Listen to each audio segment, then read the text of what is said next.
Today I'm going to wrap up. I'm going to talk about the rest of World War One, mostly from around 1917 to 1918, and then I will go into like after the war, 1919, with the Treaty of Versailles.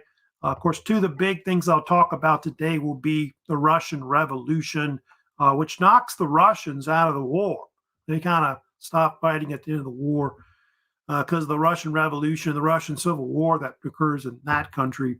So I'll talk about that first. I'll get to, of course, the Americans enter the war in April of 1917. A lot of it had to do with the sinking of Lusitania that happened in 1915, why we got in the war. So I'll talk about that, and I'll get to the end of the war, of course, later. So anyway, yeah, I'm going to, of course, first talk about, like I said, the Russian Revolution, which we're talking about the second one that broke out in 1917. Of course, the Russians had previously a revolution that broke out in 1905 before previously. But this revolution was really more catastrophic because of the way it changed Russia, for years after that. Like the next 70 years or more, Russia is totally altered as a country. Like I said, it caused the Russians to drop out of the war. They eventually withdraw, actually signed their own peace treaty with the Germans eventually at the beginning of 1918. So I'll kind of get into discuss the Russian Revolution. And of course, it had a lot of causes. There's like multiple reasons of why the Russian Revolution broke out 1917. Before that, you had the Russian Empire declining, going back to the late 19th century. They had that Russo-Japanese War where they lost to Japan in the Far East. They even had a revolution in 1905 as well. And you can see there are other causes, of course, in Russia as well. Like a lot of in Russia, there was only mostly just peasant type class. There were lower class people that didn't really have a whole lot of power in the country. You had a small middle class, and then mostly the nobility and the nobility, like the Romanov dynasty, controlled everything pretty much in Russia. Lack of reforms in the state, which we kind of talked about before, that went back to the 19th century, which they didn't do a whole lot of reforms after they, I guess, ended serfdom and all that. The Romanov dynasty was still absolute. So, last Tsar of Russia, Nicholas II, still thought he was this autocrat, and so that had a lot to do with why the revolution happened.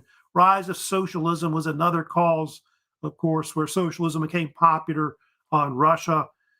And then, of course, the thing in the end that really they think probably pretty much led to the Russian Revolution was the fact that in World War One, the Russians did badly in the war, like on the Eastern Front, all that. That's something I'm going to get to, of course, and talk about with the Russian Revolution. There, you can, of course, see some of the famous individuals that were associated with the Russian Revolution. Up top left, you've got Vladimir Lenin. Bottom left, of course, Nicholas II. Of course, on the bottom, you've got also Grigory Rasputin, of course, a famous figure that was in the revolution. There, of course, is Emperor Nicholas II with his family. As you know, later they're all killed during the Russian Revolution, which was pretty horrible. And Russia itself did badly in the war. If you know about this, the Central Powers pretty much won the Eastern Front, and Russia suffered a lot of casualties in the war. I think the number of casualties that they suffered was somewhere between 5 to 6 million men were killed and wounded in the war. Another 3 million were actually captured by the Central Powers during the war as well, which I think was like close to about half their forces. I think that Russians fielded something like 15, 16 million men during the war. And so that's not very good. You can also see how the Central Powers pushed the Russians back into like through Poland. They took all of Poland from them and pushed them into like the Ukraine, seized the Baltic states, and even took the Crimea region in the northern Black Sea, which the Germans did, by the way, in World War II as well on the Eastern Front. This happens twice, of course, where they're fighting over the Crimea. And back to Nicholas II, of course, we were talking about Nicholas II. The war got so bad that in about September of 1915, he took over the actual war. He led the actual Russian army, which a lot of believe that was kind of a mistake. And so what happened was he decided to leave the control of the government in the hands of his wife on the right, who was Empress Alexandra, or Tsarina Alexandra, if you want. She was kind of put in control in St. Petersburg, which during the war they called it Petrograd, if you know about that. And then Grigorian Rasputin, you may have heard of him. He was this religious mystic that became really powerful under the Tsar's family. Rasputin was believed to be not really a member of the Orthodox Church in Russia, but he was became real close to them, like a personal advisor. There's a story where they think he helped to. They had a son named Alexia, who was the heir to the throne, the Tsarevich, they called him, and he suffered from what they call hemophilia. You may have heard about this. And somehow Rasputin was able to cure him. And so they respected him a lot. And a lot of people called this later the so-called Mad Monk. And he had a lot of people, a lot of followers that followed him, even like a lot of women that liked him or something like that. And I think there's stories where he had like groupies or something like that. It was kind of bizarre. And anyway, apparently some of the pro-monarchists thought that he was part of why they had so much power and part of why Russia was declining. And so in December of 1916, if you know about this, they conspired to murder Rasputin, which I think most of them were noblemen that were behind it under the Tsar. And it was kind of botched, if you know about this. They invited him to some kind of dinner, and they poisoned his food, and they poisoned his like wine or whatever. And for some reason, it wouldn't kill him. He's a real big man. He was like 6'4", Rasputin. And so they decided, what are we going to do next? We got to shoot him, I guess. So they went and got a revolver, and they shot him like, I think, 3 times, and he still wouldn't die. I think they left him in the basement, and they came back later, and he was still alive.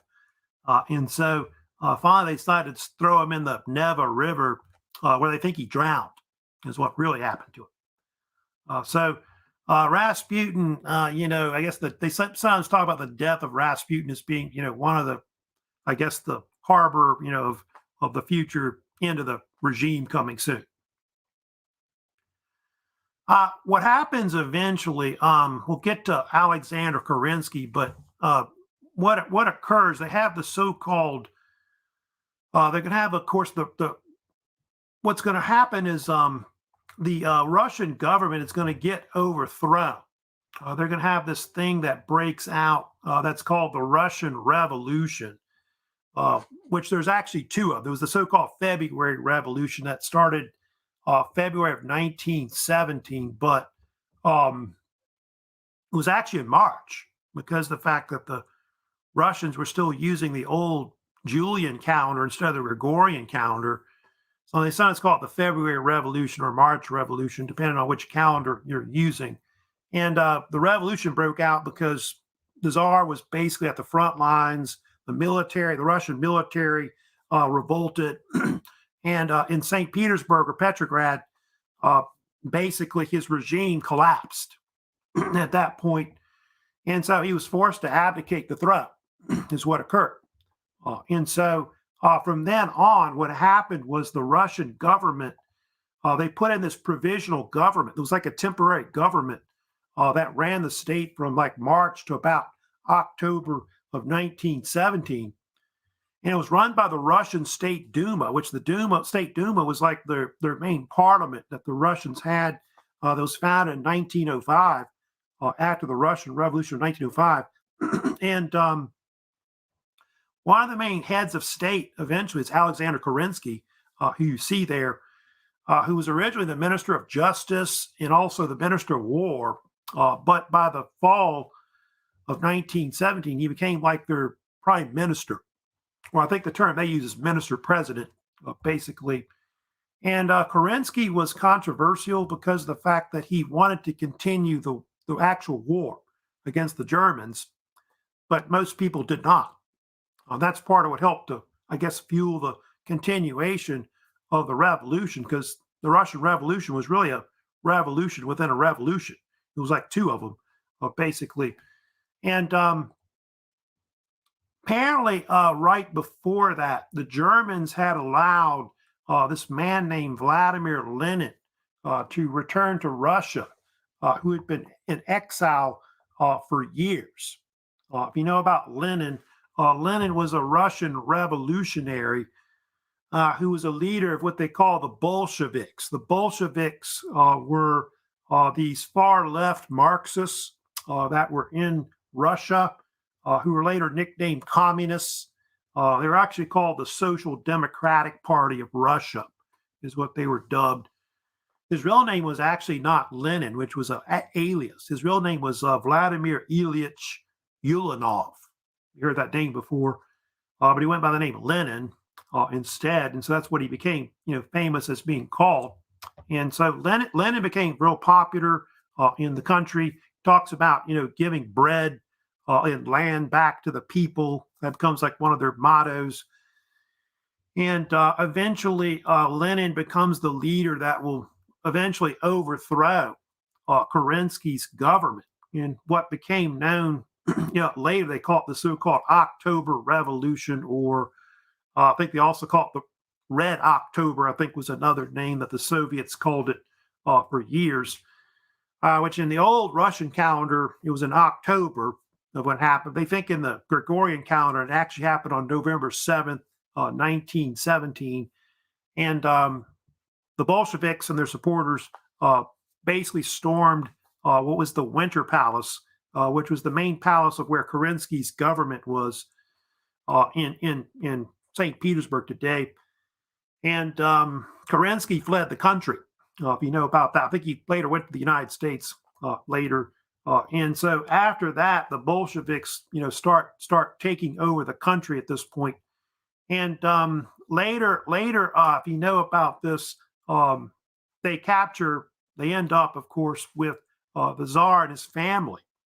They kind of arrest them and they imprison them between like 1917 to 1918.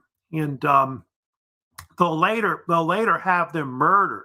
If you know about this, they're killed in this town called Yekaterinburg, Russia, is where they were actually shot by the Bolsheviks. And it was horrible the way they were killed. If you know about this, they used like a regular firing squad, like they usually use, like with rifles or whatever. They use like revolvers or something, and it took them like 20 minutes to kill all of them, not just the Tsar and his wife, but all the children that they had. I think they have like 5 kids. I think they had the Tsar's family. And there's a story where there was a woman named, the woman Anastasia, one of the daughters, of course. There's a story where supposedly some people think she survived, like the execution or something like that. But they now think from the fact that they found the graves in the 1990s, I think it was under Boris Yeltsin's administration, they found the mass grave where they were buried, and she was pretty much buried in there with them. There was a woman named Anna Anderson. I think she was of German origins, born like in northern Poland now.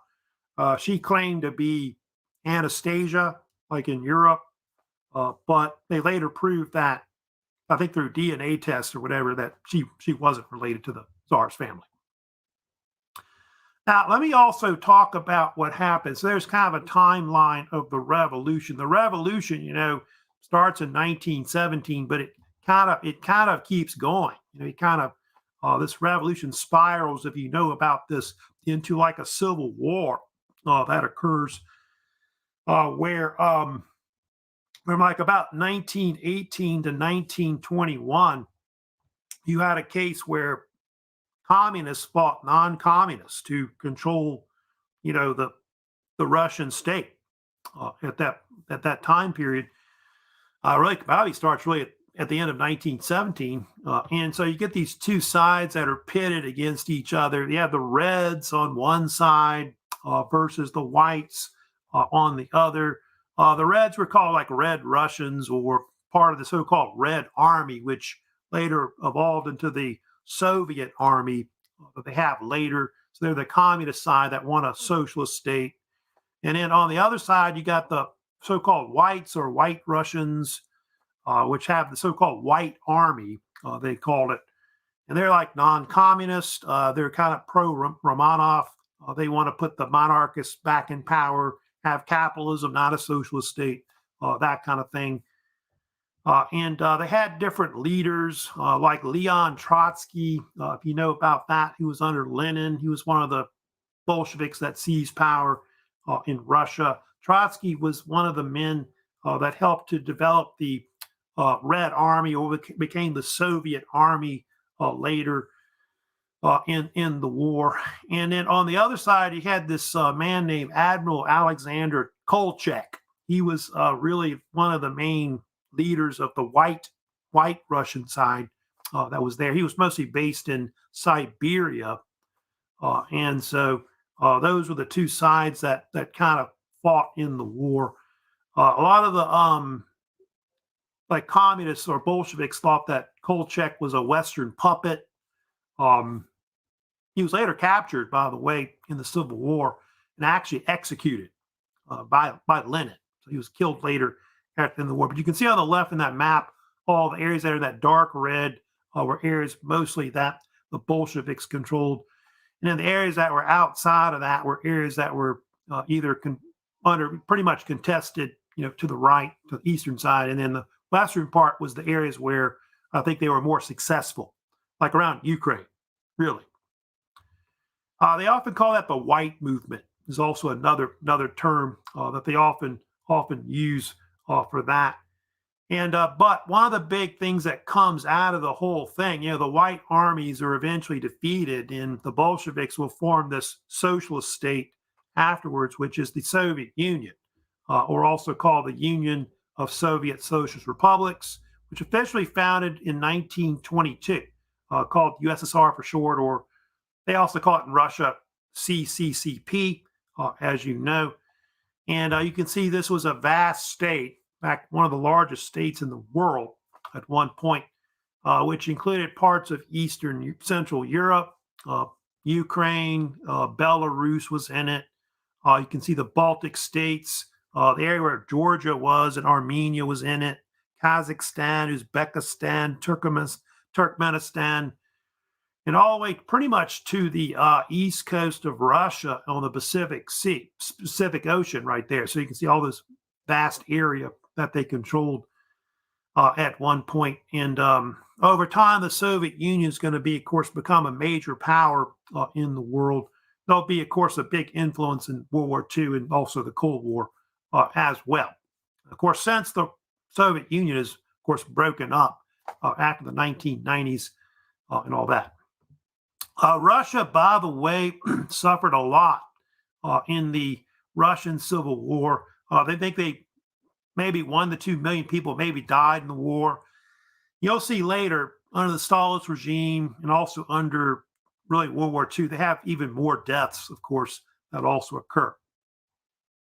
Oh, by the way, if you go back to that map I just showed you a second ago, they did have a lot of this thing happen where they had the so-called white movement. You may have heard about this. And they had this deal where they had a lot of states that formed afterwards when Russia kind of was fighting the Civil War. So Poland became an independent state later. Finland was created, which at one point was controlled by Russia. The Ukraine for a while also became an independent state. So that's where that idea of Ukraine as a separate state kind of comes from initially, which I think they say Lenin was kind of behind the formation of that. But the Soviets will come in later and take it over. Baltic states, Estonia, Latvia, Lithuania will also kind of begin to kind of separate at that point as well. Now, yeah, I did want to talk about the rise of Joseph Stalin as well today. Lenin, we had talked about him previously. Lenin was, like I said, the first leader of the Soviet Union, but he didn't live long. He only lived until about 1924. He suffered several strokes and died right afterwards. And so several of the Bolsheviks kind of fought for control of the Soviet Union. And by 1928, Stalin took power, as really the main leader of Russia and the Soviet Union. And Stalin became famous for his own brand of socialism in Russia, which a lot of people call it later Stalinism, is the term they use for it. Stalinism was a type of form of socialism where Stalin created this one-party police state, and he believed in the idea of communism within one nation. And he kind of rejected Leon Trotsky's idea that there ought to be permanent world revolution where they're trying to make the whole world, socialist, that kind of thing. And so he believed it would be more successful if they created it within one nation. Maybe then they could spread it elsewhere, but it would be done within the actual country itself. So it's kind of a brand of Marxist-Leninism, but with his own kind of spin on it. It did influence other countries like China. I think influenced them. Vietnam was kind of influenced by it, and then also North Korea as well. Stalin became a dictator. He was in power for like almost 20 years, ruling over the Soviet Union. He was known for a politically repressive state. If you know about Joseph Stalin, he was famous for the so-called Great Purge that occurred within the Soviet Union, where they began to eliminate different opposition from the Soviets' sphere of influence. So anybody that was, former members that were associated with Lenin, Trotsky, they were eliminated or exiled. Like Trotsky himself was actually exiled from the Soviet Union. He was kicked out the country in 1928. And later, Stalin had him killed. If you know about this, assassinated when I think he was living in Mexico in 1940. So he had that going on. People in the military were also eliminated as well, that they thought was a threat to the state. And then any kind of peasants or other classes that were a threat were also killed as well, or sent to prison, that kind of thing. He was famous for the 1930s state show trials, where they put a lot of the former Bolsheviks on trial, where a lot of them were imprisoned or executed afterwards. They're not sure how many people Stalin had killed right after that, but it was somewhere like between 1 and 2 million people that they had shot, if you know about this, and killed. And then they also started sending people to the so-called Gulag.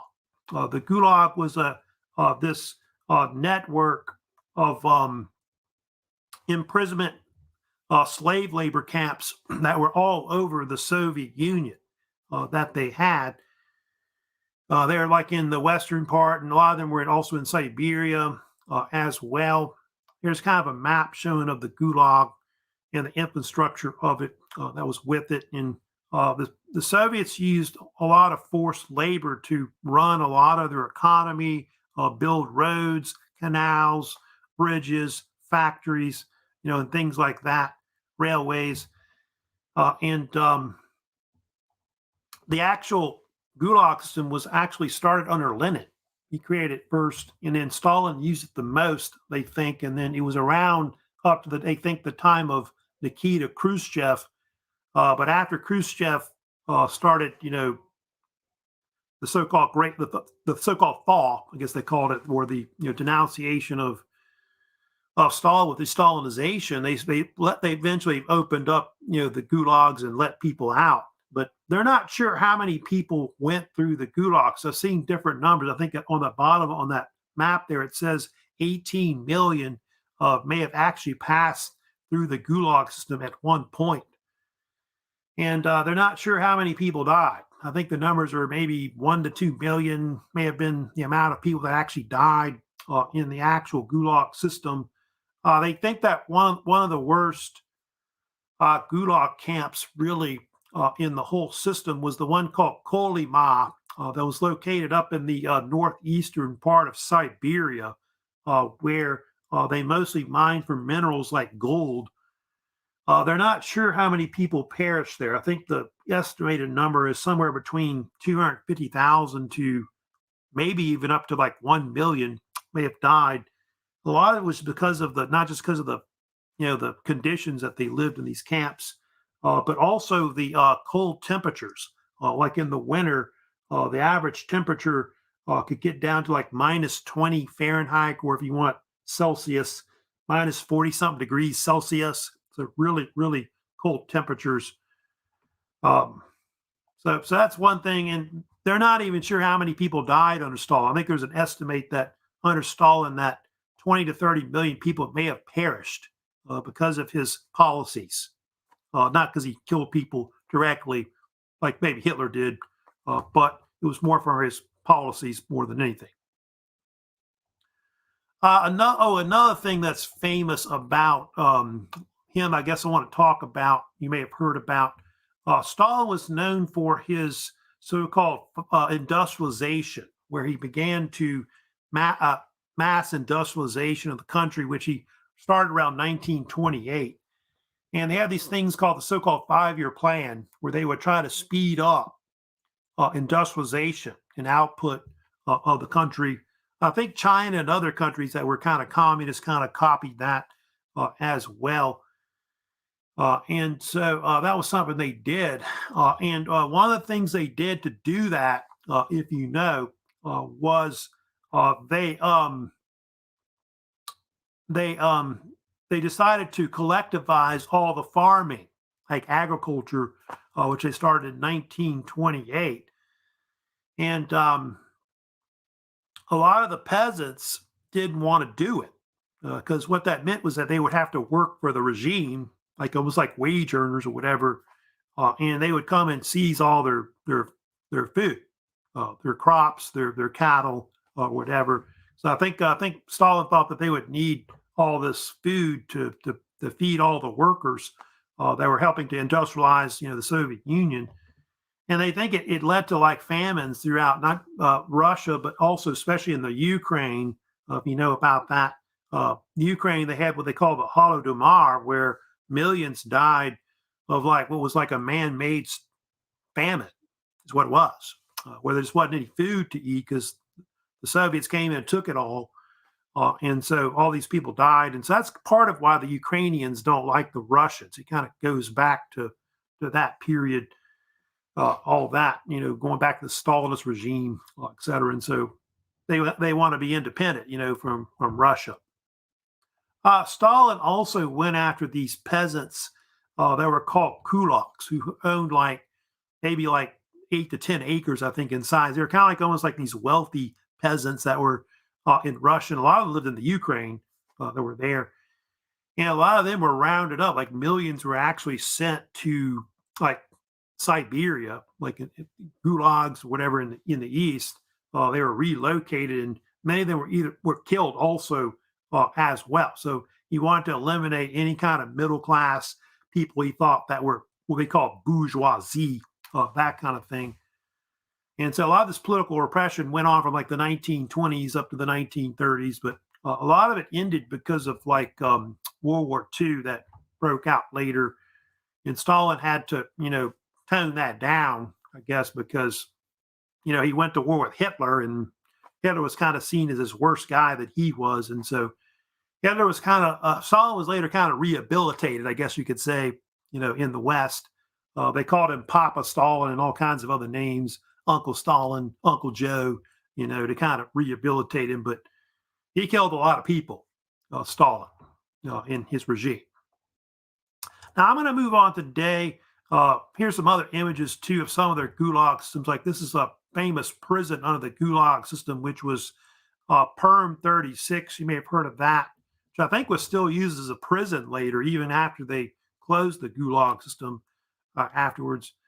There was been like, you may have heard of Alexander Solzhenitsyn. I never heard of him. He was actually imprisoned in the actual Gulag at one point. He was a soldier in World War II that made fun of Stalin in a letter, and he got sent to the Gulag. And after he got released, he started writing a lot of books about the Gulag system and the history of it. And so he's part of why we know a lot about the Gulag system and all that. And he later fled the Soviet Union and came to the United States. He has several books that are well known, Gulag Archipelago, and he has one novel he wrote that's very famous called One Day in the Life of Ivan Denisovich, which kind of describes what it was like to live in a gulag just for one day. Now, I'm going to go ahead and move on. I need to talk about also the fact that the United States, of course, if you know about this, entered World War I in April 1970 is when we entered the war against the Germans. And part of why the United States entered, World War I had a lot to do with the fact that the Germans were doing what they call unrestricted submarine warfare, like basically in the Atlantic, and so that was a major cause of why the United States entered the war. I think Woodrow Wilson later said that we need to make the world safe for democracy. That's one of the things he said. And so the Germans were attacking ships on the high seas, which included Americans that were getting killed and all that. And so that was a major reason, of course, for it. Now I'm going to talk about one of the big things that really led to it. You can see here the sinking of Lusitania has a lot to do with why the United States got in the war. The sinking of Lusitania happened on May 7th, 1915. You saw the short video at the beginning of this lecture, which the Lusitania was a British cruise liner or passenger liner that was bound from New York to Liverpool in England. And on the afternoon of May 7th, 1915, it was sunk by the U-boat U-20 in the Irish Sea, and close to about 1,200 passengers were killed, which I think included about 130, almost 130 Americans were on board that were killed. And the ship, by the way, here's, of course, an image of the Lusitania, like before it was sunk. Now it looks like the Titanic, kind of similar kind of ship design there, I guess you're looking at. But the ship itself, it sank real fast, like under 15, 20 minutes. They think it sank real quick. And that's part of why they were unable to get a lot of people off the ship, because it just sank. I think I say 18 minutes is usually typically the time it went down. And so kind of flipped on its side a little bit as it went down. And a lot of the Americans were outraged about it. It angered a lot of people. I think the Secretary of State at one point, William Jennings Bryan, resigned under President Woodrow Wilson's administration. And it looked like we were going to get in the war at that point. It did create a lot of anti-American sentiment in the country. So a lot of people hated the Germans, and so that's going to fuel the United States wanting to support the Allied cause. And so a lot of our industries are starting to give arms, give money to the Allied cause to fight the Germans at that point. The Germans do try to suspend. That's one thing that's famous about the Lusitania incident right afterwards.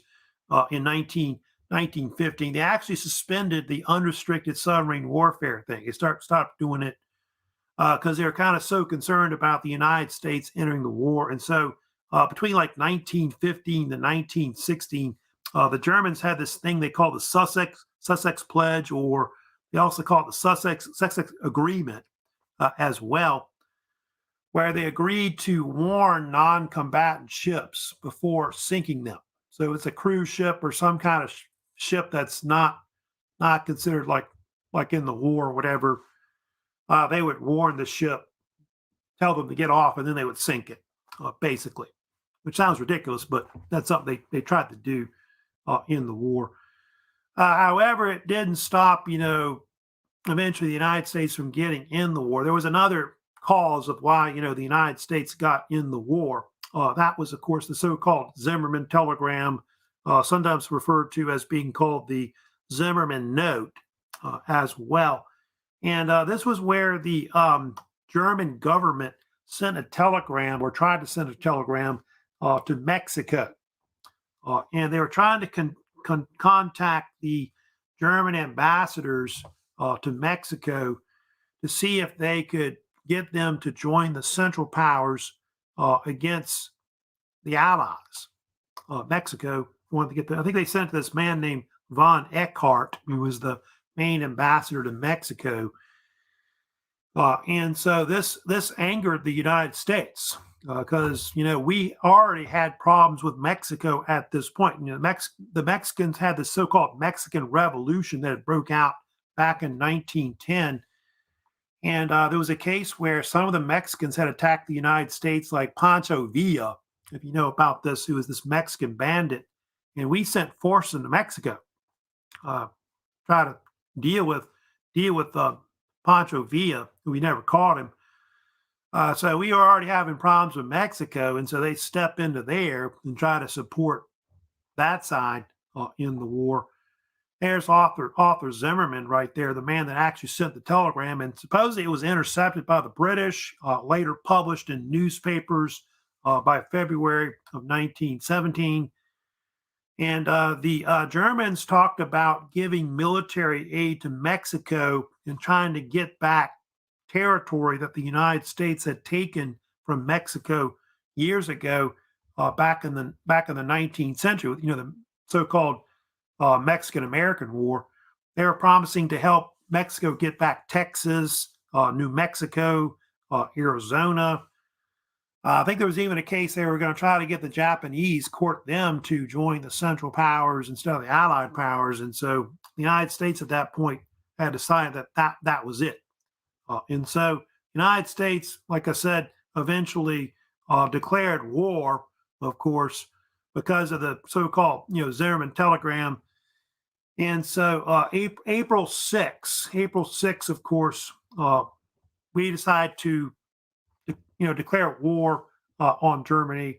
Also, the Germans they said that they were going to go back to unrestricted submarine warfare. And so that was another reason why we eventually declared war on the actual Germans. Now, what happened was the United States then had to draft men to actually fight in the war. You had the so-called Selective Service Act that was passed by Congress in 1917. And so you can see they began to draft men from the age of 21 to the age of 30. That was the initial draft in 1917. Then they expanded the draft, if you know about this, in 1918, where they dropped the actual age to 18. So 18, I think, became the youngest you could be drafted. And then the oldest was 45. So 18 to 45 by the end of the war. Currently, we have selective service now, which is 18 to 25. That's usually what it is. Of course, now that you have to register for. That's in case they have a big war break out. But selective service was used up to like the Vietnam War, where men were drafted, of course, to fight in wars. Women, of course, didn't have to be drafted, all that. 24 million men, by the way, you can see registered for the draft at one point. A little over 2 million were drafted in the war. And a good bit of African Americans, by the way, were drafted too to fight in World War I as well. They had a leader, of course, of the, they call it the American Expeditionary Force or forces that was eventually established. Usually for short, it's called the AEF. They would fight on the Western Front against the Germans with the French and the British from 1917 to 1918. John J. Pershing, known as Black Jack Pershing, of course, was the main general that commanded our forces over there in World War I. Pershing went back many years. He was one of the most highly decorated soldiers in World War One. You know about this, he was the one that fought in Cuba during the Spanish-American War. He was with Teddy Roosevelt when he stormed um, San Juan Hill. So he was involved with that. He was called Blackjack because at one point he led black troops. They called them Buffalo Soldiers in those days. And he led them up like San Juan Hill as an example. He was involved in the Filipino War as well, where the Americans took over the Philippines. You know about this. He was also went after Pancho Villa, the Mexican punitive expedition in northern Mexico as well. And then he came over to, of course, France and fought, of course, against the Germans. He was very influential to later generals that fought later in World War II.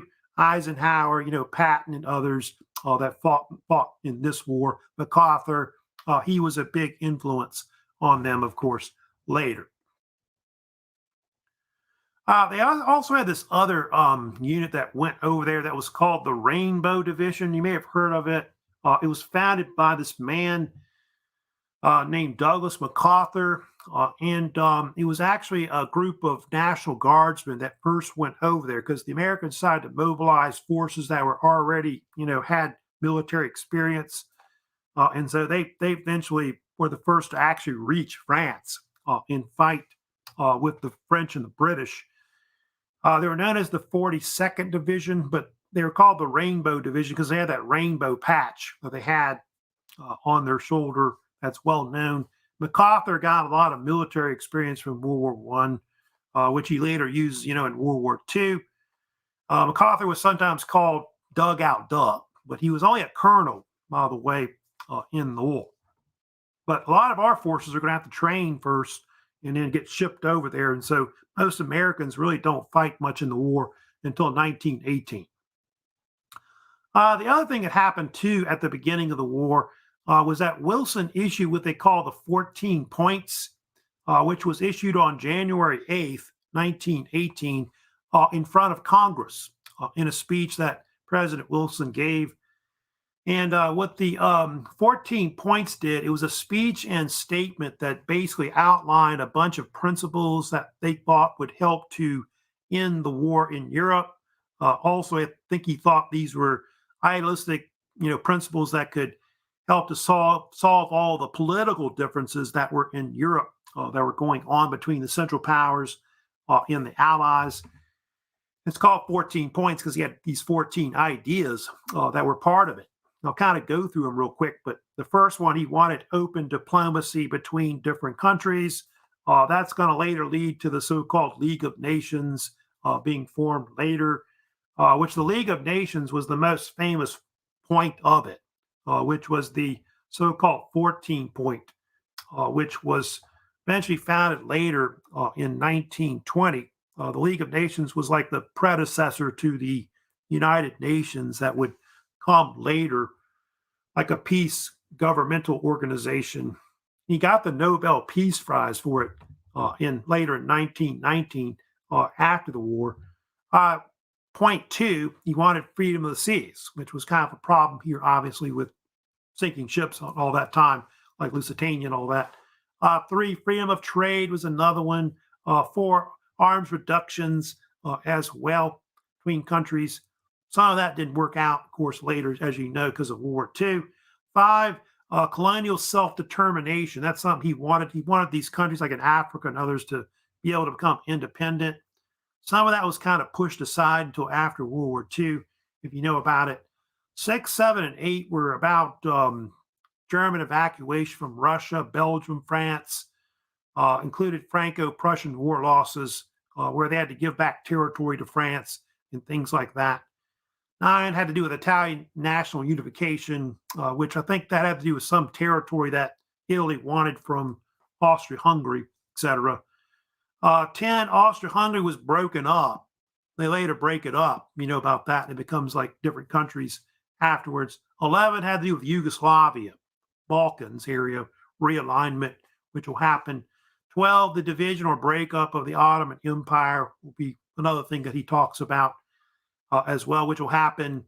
And then they'll create all these Arab countries afterwards that were kind of popular. 13, independent Poland. That's a big thing that came after to also the 14 points. And at 14, I told you was the League of Nations, of course, which, like I said, the most famous point that was part of it. So, yeah, those are some he of course, talked about. But most people in Europe liked it a lot. Even the Germans thought it was an idea that could really end the war. Some of the politicians in Europe thought that they kind of said that Wilson was too idealistic in some of his ideas he wanted. Another prime minister of France, George Clemenceau, made fun of it. He said that only Almighty God had 10 commandments. He thought it was just too much. Now I'll get to, of course, talk about what happened at the end of the war. They do have this front that breaks out in the West that's called the 100 Days Offensive. That begins like by the summer of 1918. Russia had dropped out of the war right prior to that. And Russia signed this agreement with the Germans that was called the Brest-Litovsk Treaty, which was signed on March 3rd, 1918. And actually, the Russians had to give up a lot of territory, like Poland, part of the Ukraine, the Baltic states was also lost. They lost Finland as well. And so we study about it. The Germans felt like they had an opportunity here to, do different things in the war. And so the Germans actually launched at one point this offensive that was called Operation Michael in March, where they tried to penetrate the Allied lines in the West. But it collapsed. It only lasted about a month or two. And they were unable to really get it going. In fact, the German armies were just about exhausted. And then on top of that, I'll get to it later, they had that influenza pandemic that broke out, which decimated their forces as well. And so in the West, the Germans' advance is reversed, they think, starting at the Second Battle of the Somme, which broke out around September 1918, and with American forces fighting with the British and the French, they were able to take advantage of the weaker German army. And so the Allies basically assaulted the Hindenburg line at that point. And they call it 100 days because it lasts about 100 days, a little over 3 months was this campaign. You can see all that territory you see that's in kind of like that whitish yellow color there are areas that they drove the Germans back. They actually pushed them back into Belgium. There was about 6 to 7 million troops, by the way, combined were involved. I think the Germans only had maybe about 3 million or so, 3.5 million troops. So they were kind of outnumbered on the Western Front. And I'll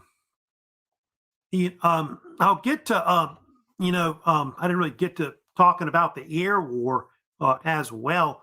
But yeah, both sides were, fought an air war as well. A lot of different heroes that were in the war. Yeah, you may have heard of the Red Baron. He was the most highly decorated ace, really, of World War I. He shot down more planes than any other flyer pretty much during the war on either side. 80 kills, which is pretty good amount. And he was famous for his triplane that was painted blood red. And I think Richthofen was this soldier that during the war switched to becoming a pilot in the German Air Force. And he was highly decorated in the war, but he, like a lot of these men, they got killed in the war. Of course, the Red Baron, I think near the end of it, tragically. Of course, on the right there, you got Sergeant Alvin York. I think he may have been one of the most highly decorated soldiers that fought on the American side. He won all kinds of medals, like the Medal of Honor and all that. And On the American side, they fought in what was the Battle of the Argonne Forest. That was really our most famous battle that was fought during the 100 Days Offensive. They also call it the Meuse-Argonne Offensive because the Americans mostly fought in the Argonne Forest and around where the Meuse River is in northeastern France. And the Argonne battle was the largest battle that the United States fought in. It was our bloodiest battle, not just in the war, but really in American history that we've ever fought overall. In fact, the Argonne battle, I think they say, is the most casualties we ever had. 26,000 killed, by the way, in the battle. There are other bloody battles that are, worse or just as worse as that one. Like the Battle of the Bulge was pretty bad, and also the Battle of Normandy in World War II. Those are up there as being pretty bloody compared to the Argonne Forest. I think after that, you got to go back to like maybe the Battle of Antietam during the American Civil War was also pretty bloody as well. But they say that's the most killed probably in a single battle is the Argonne Forest. York was famous for being a U.S. Army soldier who was, by the way, from Tennessee originally. He was one of these men that didn't really want to fight. He was against the war. And apparently he got pinned behind enemy lines and was able to eventually take out a whole unit of Germans. They say single-handedly Sergeant York killed like 25 Germans single-handedly, took out like something like 35 German machine gun nests, and then captured 132 German POWs by himself. He was like the first Rambo, about that.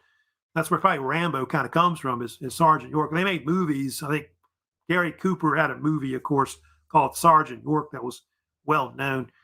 And so that was really our biggest battle that we were kind of known for. So, but anyway, the war's ending at that point. The Germans, eventually decide to give up because the Allies are, practically driving them back into Belgium at that point. The German Revolution also is another thing I'll kind of get to later after the war, but they have the German Revolution break out in November of 1918. I think November 1918, which continues in the 1919. And you had a case where basically Kaiser Wilhelm's government is basically overthrown.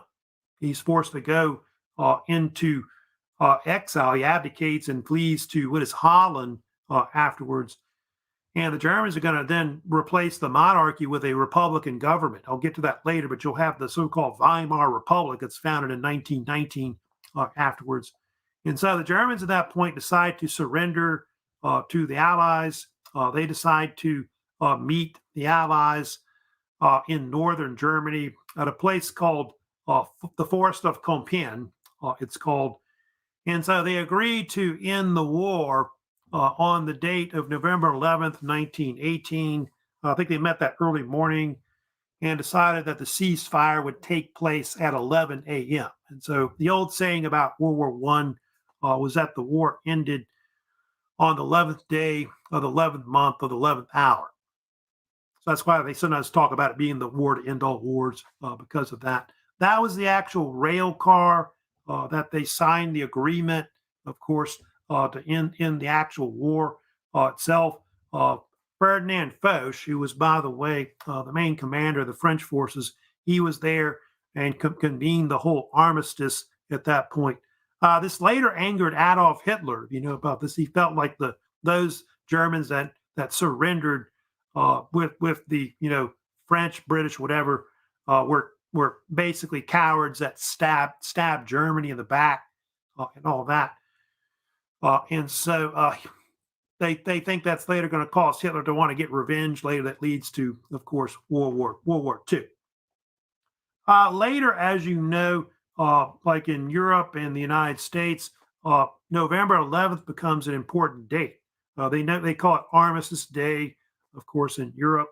And then in the United States, they have what they call Veterans Day, which is now a federal holiday that honors veterans that fought in previous wars. And originally it was for veterans of World War One, and now it's for all veterans, all conflicts, or any veteran really of the United States.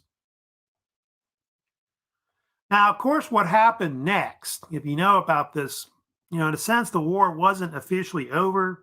They would have, of course, a Paris Peace Conference to hammer out peace agreements to end the war at this point. And so you have the so-called Paris Peace Conference that happened between January to June of 1919, where they met in Paris, France. And later, as you know, they signed an agreement to end the war with the Germans, which is known as the so-called Treaty of Versailles. There's kind of an image we're painting of in the Hall of Mirrors at the Palace of Versailles, where they eventually signed it. And of course, we'll get to it later. There's a lot of agreements that are in the Treaty of Versailles, which are very harsh toward the Germans after the war. They think it later helps to cause World War II. They don't really know that at that time, but eventually it does, of course, later. And I'll kind of go into and discuss some of the things that kind of went in to the treaty, of course, overall.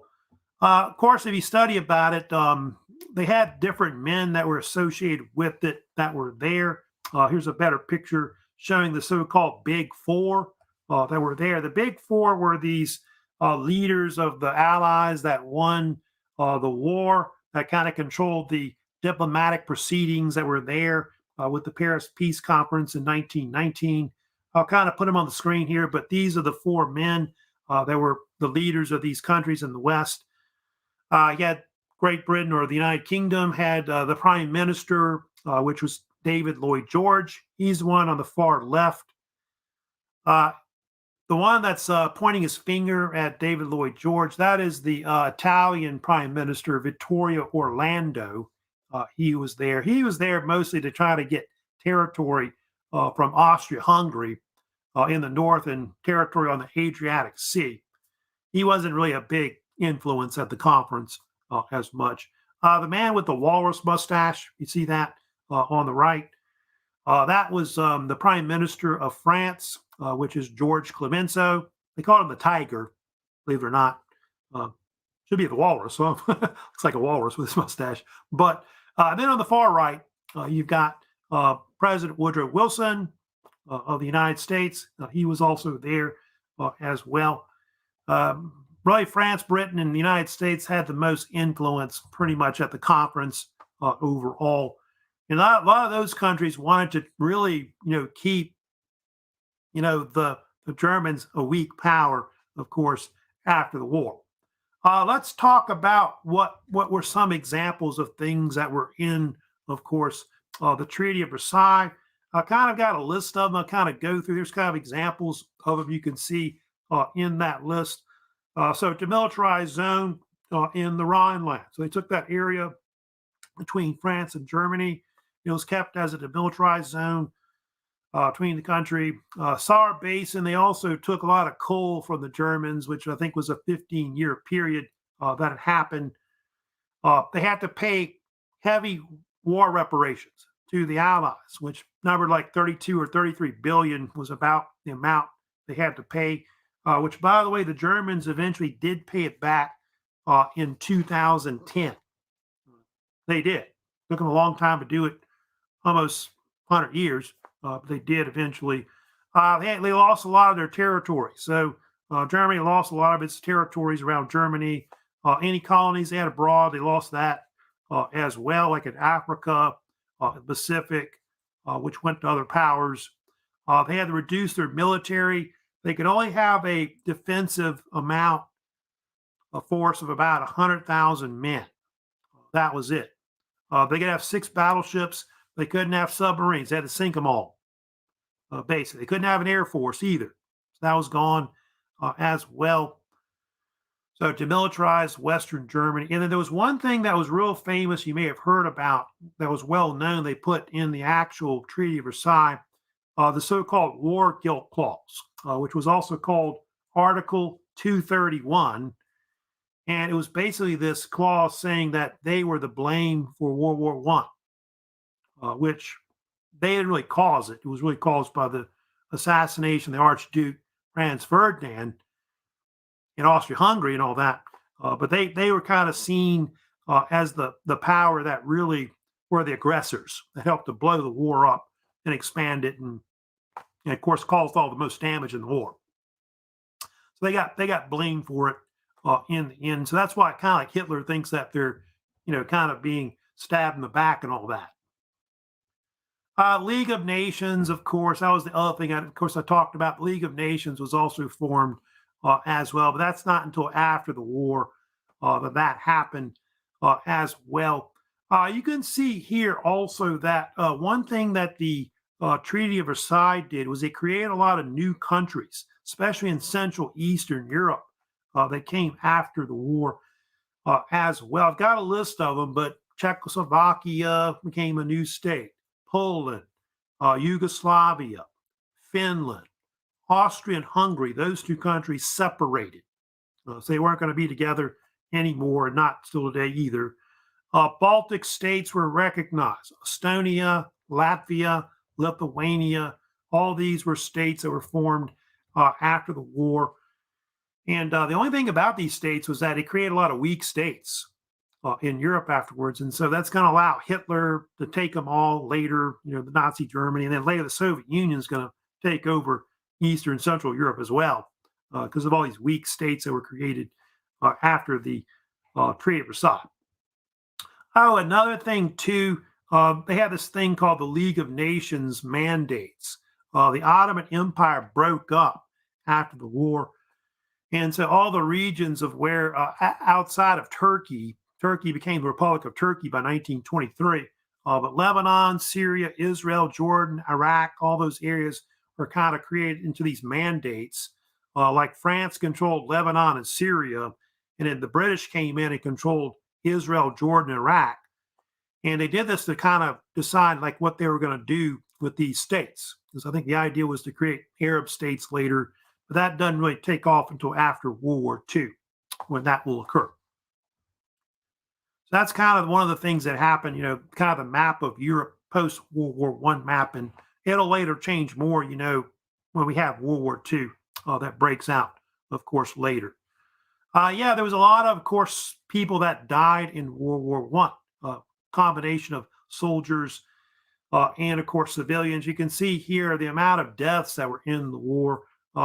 You can see Russia, Germany, France, Austria-Hungary, they suffered the most in the amount of deaths in the war. Great Britain, almost 1 million that were killed in the war. Italy, more than 500,000, you can see, were killed there. United States, we didn't have that many people die in the war. Maybe about 120 to 130,000 is how many Americans were killed in World War I. But you can see all the wounded that were killed. I think usually the number of soldiers killed in World War I is anywhere from about 9 to 11 million is usually about the range it usually is. 1 in 8 young men in France died in the war. France had a hard time recovering from the war, worse than Germany did. And it's part of why they lost in World War II. They just weren't ready for World War II and really didn't want to fight it anyway. On top of that, 62% of all European men fought at some point in the war. There may have been up to like 30 million wounded. There's a good bit there may have been wounded at one point. If you add civilian deaths, it's even more into that. Also, they had this other thing break out at the end of the war you may have heard about, which is the Spanish influenza pandemic, which killed a number of people worldwide. You can see 20% of the world's population may have been infected with it at one point. And it may have killed as many as 20 to 40 million people. The actual peak of it was from about 1918 to 1919. I think it may have been around to 1920, maybe at one point. And they think part of why the actual influenza happened, they think it was spread by Americans, like farm boys that were working on farms in the Midwest, which I think was like Kansas. I think has been one area they suspect of where they think it was, where it started. and they got swine flu from a bunch of pigs, and so it then spread to the rest of Europe when they went to Europe and all that, and from there it went all around the world and killed millions of people. I think there's even a case where they think it may have killed as high as 50 to 100 million. They really don't know the exact number. I think 20 to 40 million is the just a kind of conservative estimate. They think maybe that killed them. And part of why it was called the Spanish flu, you wonder about this, kind of a nickname they called it sometimes, was because in Spain there wasn't as much censorship. And so people knew about it more than other countries. We were trying to kind of keep it hush hush about what was causing it or whatever. And then also the King of Spain got the flu too. I think he's the most famous ruler that came down with it, he and died from it. And so that's why they kind of gave it that nickname. But they do think that it helped to maybe contribute to why the Germans lost the war. It may have affected them worse than us than anything. And there's a lot of books that have been written about. I think the most famous one, John M. Barry wrote a book you may have heard of called The Great Influenza, which talks about the deadly pandemic in history. And somewhere between like 600 to 700,000 Americans, may have died from the flu at one point around World War One. It is kind of comparable to COVID, which struck the United States over a couple of years that we had. I think COVID killed more people than the influenza did back then. But if you look at the actual census numbers, the United States was only like about 105, 110 million population. It almost killed close to 1% of the population, which is a pretty good chunk. Now, next week, I'm going to, of course, be talking about the rise of fascism. That's something we're going to get into, talk about like between world wars. I want to talk about, Adolf Hitler, if you've heard of him, Mussolini, and all those fascists that eventually take power and all that. So I'll kind of get into that next week. And then we'll also start talking about, World War II as well. And so reminder before we go, don't forget I have assignments out there y'all need to work on. I think I told you we've got three big assignments out right now. Of course, the bonus video quiz is still out, but y'all should be working on mostly the second exam, trying to wrap that up and get that out the way. And then I do have that World War One quiz I'm putting out too. It does have some questions on the 19th century lecture part 3 I did the other day last week. I think some matchy questions on that as well. So those are also included as well with that assignment, because I'm not going to have that on another exam later. That'll be just on that actual quiz itself. So that's it for today. Now I think we're having a short day. I know today, I know they're having like some storm going through. So I think from noontime after, no classes and all that at BRCC. So y'all have a great weekend coming up and all that. And we'll, of course, move on more into the 20th century next week, of course, to talk about Hitler and World War II and all that. So y'all take care. Have a great rest of the week and weekend coming up. So see y'all take care.